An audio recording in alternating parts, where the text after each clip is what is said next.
And ito yung sa pagitan ng sa lupa namin. So ginawa ng daanan ng tubig. Kasi nga ito mga farmers ay ilog. Itong may akasya na yan ay ilog yan. Yan, dito na dumaan ng tubig. Grabe oh. Dukal talaga mga farmers. Buhangin na yan oh. Puro palayan yan. Pero wash out dito. Yan. Dito yung sa amin mga farmers oh. Yan sa pagitan. Kaya may talahib na yan. Ingat tayo. Baka may mga ahas dito. Yan. Dito dumaan ng tubig mga farmers oh.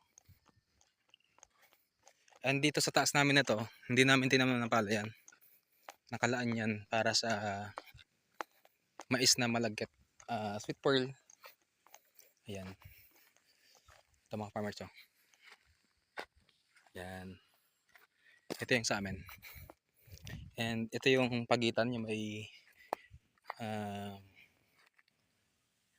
talahib. Yung mga farmers oh. Grabe sa lakas